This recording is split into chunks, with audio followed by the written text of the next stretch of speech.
നമസ്കാരം. നമ്മുടെ എല്ലാം അടുക്കളയിൽ ഒഴിച്ചുകൂടാനാവാത്ത ഒരു വസ്തുവുണ്ട്. അത് മറ്റൊന്നുമല്ല, ഉപ്പാണ്. എന്നാൽ വെറും ഒരു രുചിക്കൂട്ടിനപ്പുറം നമ്മുടെ വീടിന്റെ ഐശ്വര്യമായും പോസിറ്റീവ് എനർജിയുമായും ഉപ്പിന് വലിയ ബന്ധം തന്നെയുണ്ട് എന്നത് നമ്മൾ ആദ്യം മനസ്സിലാക്കേണ്ടതുണ്ട്. വാസ്തുശാസ്ത്ര പ്രകാരം ഉപ്പ് തെറ്റായ സ്ഥാനത്ത് വയ്ക്കുന്നത് വലിയ ദോഷങ്ങൾക്കും ശരിയായ സ്ഥാനത്ത് വയ്ക്കുന്നത് ഐശ്വര്യത്തിനുമാണ് കാരണമാകുന്നത്.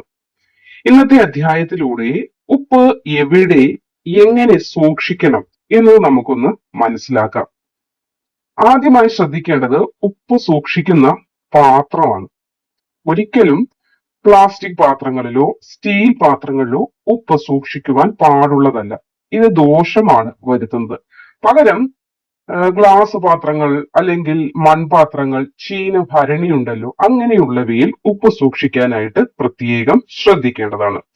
ഇനി വാസ്തുപ്രകാരം അടുക്കളയുടെ വടക്കു കിഴക്ക്, അതായത് നോർത്ത് ഈസ്റ്റ് മൂലയിൽ വേണം ഉപ്പ് സൂക്ഷിക്കാൻ. അതാണ് ഏറ്റവും ഉത്തമമായ സ്ഥാനം. ഇത് വീട്ടിലേക്ക് പോസിറ്റീവ് എനർജിയുടെ ഒരു പ്രവാഹം ഉണ്ടാകുന്നതിന് സഹായിക്കും.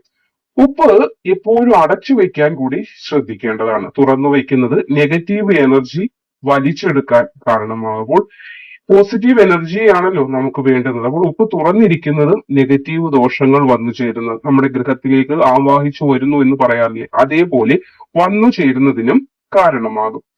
ഇനി വീട്ടിലെ സാമ്പത്തിക ബുദ്ധിമുട്ടുകൾ മാറാനായിട്ട് നമുക്കൊരു കാര്യം കൂടി ചെയ്യാം. അതായത് ഒരു ഗ്ലാസ് പാത്രത്തിൽ അല്പം ഉപ്പെടുത്ത് അതിൽ 4-5 ഗ്രാമ്പൂ ഇട്ടു വയ്ക്കുക.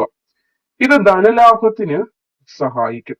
അതേപോലെ തന്നെ വീട്ടിൽ നെഗറ്റീവ് എനർജി ഉണ്ടെന്ന് നിങ്ങൾക്ക് തോന്നുന്നുണ്ടെങ്കിൽ വീട് തുടയ്ക്കുന്ന വെള്ളം ഉണ്ടല്ലോ, അതില് അല്പം കല്ലുപ്പ് തന്നെ വേണം, കല്ലുപ്പ് ചേർത്ത് അതൊന്ന് മിക്സ് ചെയ്തതിനു ശേഷം നിലം തുടയ്ക്കുക.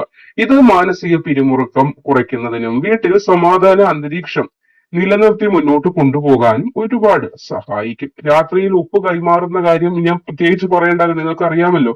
സന്ധ്യയ്ക്ക് ശേഷം ഉപ്പ്, മഞ്ഞള്, കടുക് തുടങ്ങിയ കാര്യങ്ങൾ ഒന്നും തന്നെ കൈമാറാൻ പാടില്ല. ഇതൊക്കെ കടബാധ്യതകൾ ഉണ്ടാക്കുന്ന കാര്യങ്ങളാണ്. അതേപോലെ ഇരുമ്പ് ഉപകരണങ്ങൾ, പിച്ചാത്തി, കൊടുവാള്, കത്രിക തുടങ്ങിയ കാര്യങ്ങളായാലും ഇങ്ങനെ കൈമാറ്റം പാടുള്ളതല്ല.